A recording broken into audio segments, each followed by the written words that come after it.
Beautiful prince.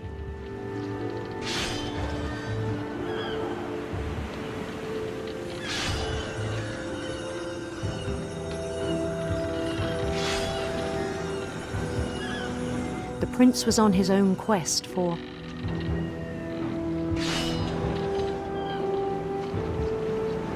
sinister serpents.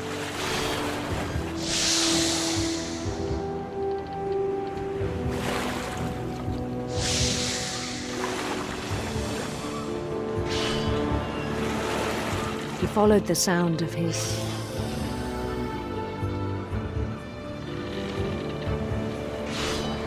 electric sitar.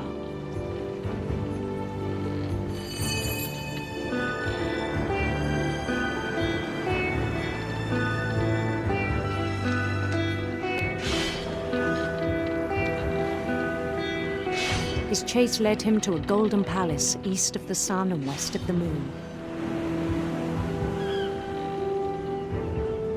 Even then, his logic remained sound. He knew the world was all in his imagination.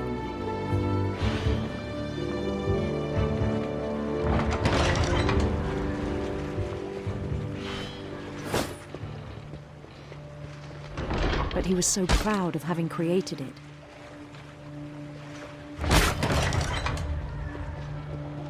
In his own eyes, he'd become something greater than a king.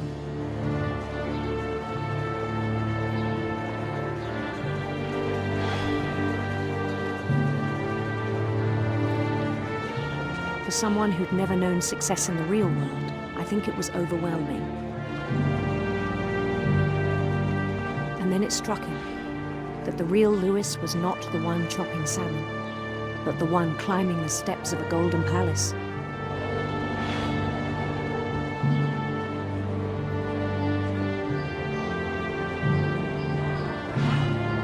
My imagination is as real as my body, he told me.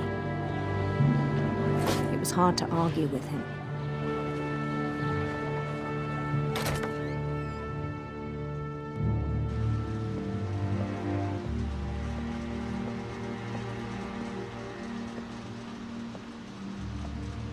He began to forget the world we know.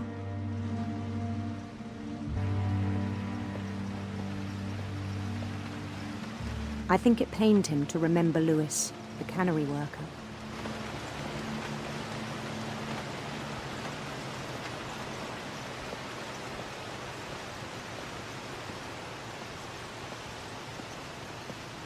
He began to despise the man with a royal contempt.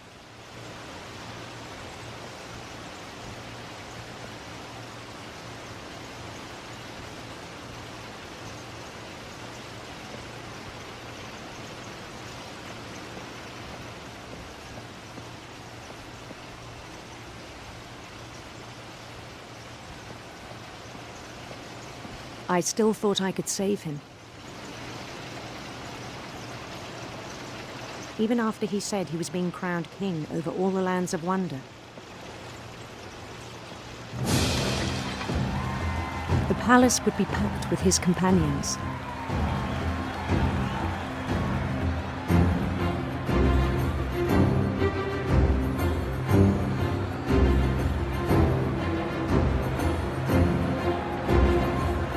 Including the wise Calico who'd insisted on advising him.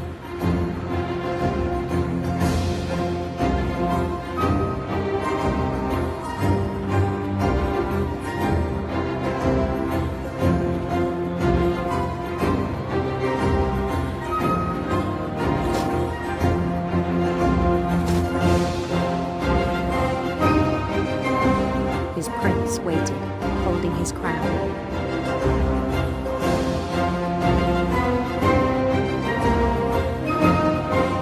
There was only one thing left to do.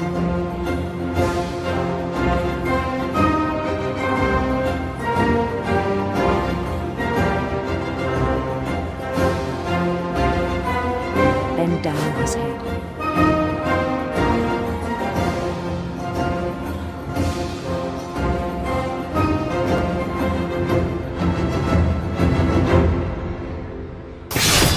And the rest I think you know. Mrs. Finch, your son was a kind man who will be missed by all of us who knew him.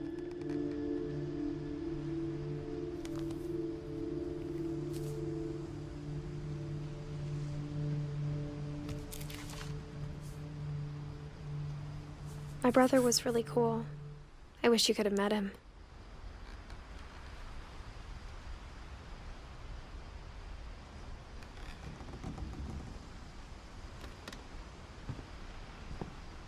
Lewis and I spent a lot of time playing games together, but he was surprisingly bad at them.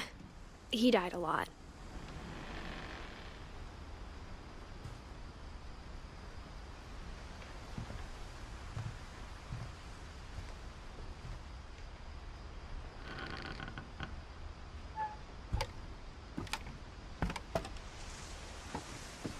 On the way back from Lewis's funeral, my mom told me to start packing.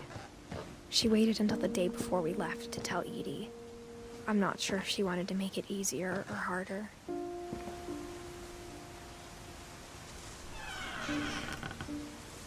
I wish we'd stayed.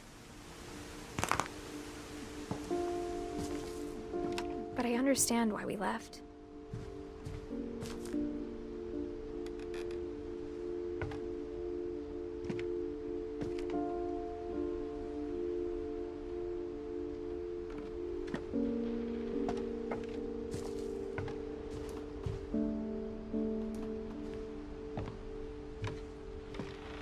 What happened that night had been coming for a long time. Maybe it should have come sooner.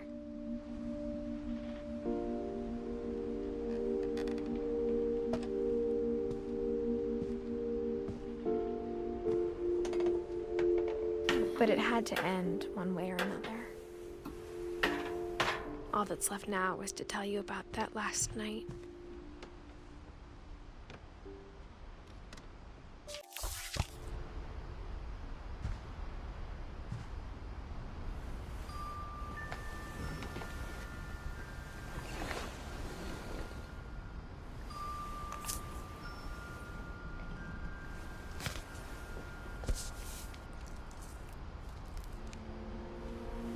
That whole last day, Edie just watched us pack and didn't say a word. Until supper, when she raised her glass and said, "To our final night together, and all our final nights apart." Grandma, you know what I said about alcohol. Some of your medications are very Edith, specific. I left a present for you in the hallway. Why don't you go open it? The grown-ups have to argue now. I'm sorry, you're right.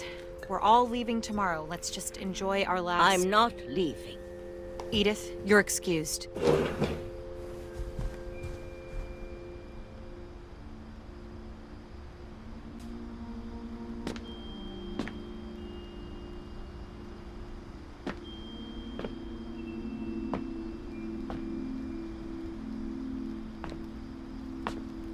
The power had been shut off that morning, but Edie always had plenty of candles. When my mom sealed the library, I don't think she knew about the other entrance.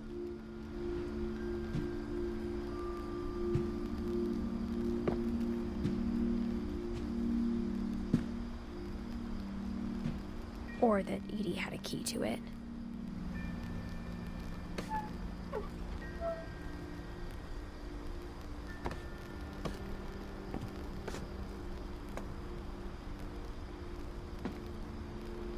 That thing you're afraid of isn't going to end when you leave the house.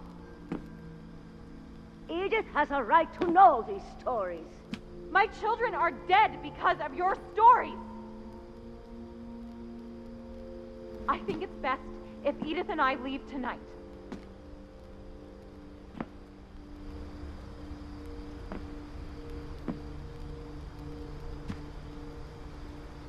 We'll have the nursing home send a van for you in the morning, okay?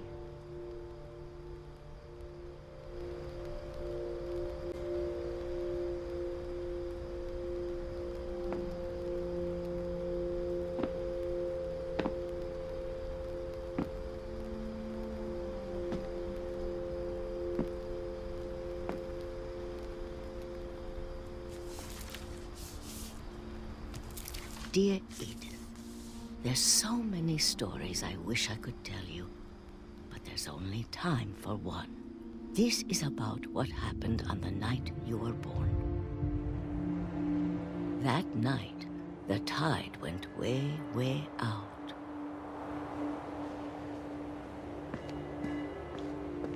It was the first and last time I ever saw the old house aground. There'd been an earthquake out in the middle of the ocean. They called it the lowest tide in 1,000 years. God, it smelled awful. You know, I've seen that house every day of my life.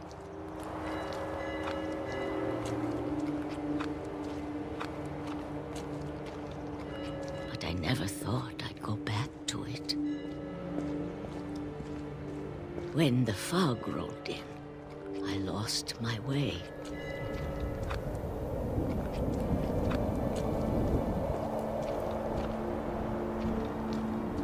I got turned around.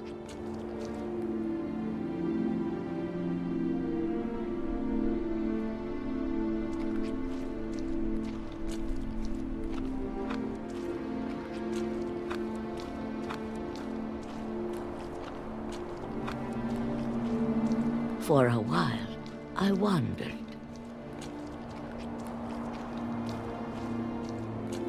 I started seeing things.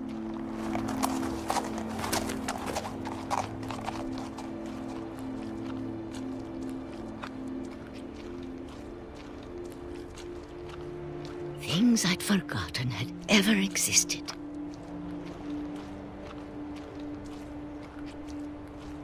But when I saw them, they felt like old friends. That night, a lot of things came back to me. Or maybe I came back to them.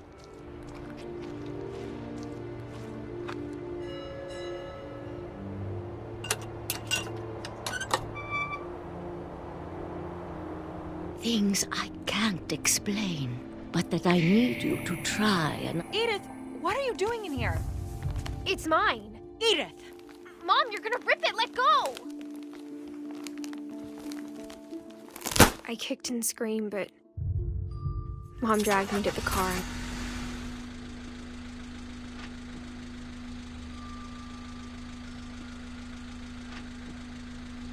I never saw Great-Grandma Edie again.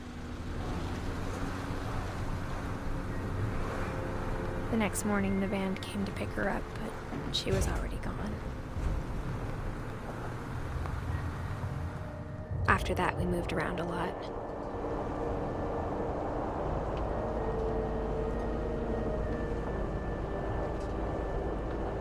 We both tried to make the best of it.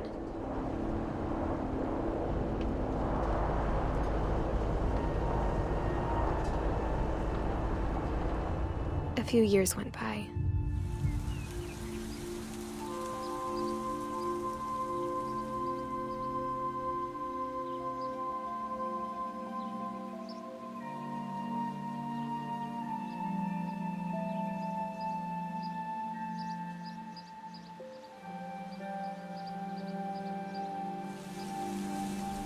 My mom didn't like to talk about it. But she started getting sick a lot. The rest happened pretty quickly.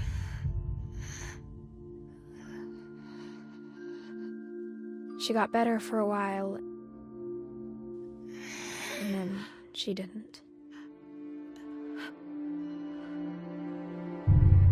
And then I was alone. The last Finch left alive.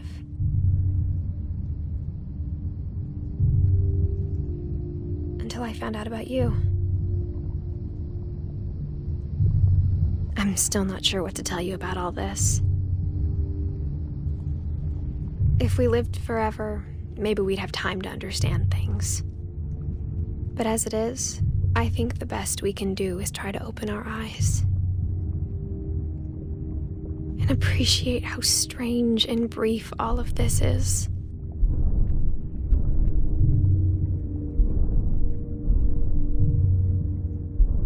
This journal was supposed to be for you. But now I hope you'll never see it. I just want to meet you and tell you all these stories myself. But I guess if you're reading this now, things didn't work out that way.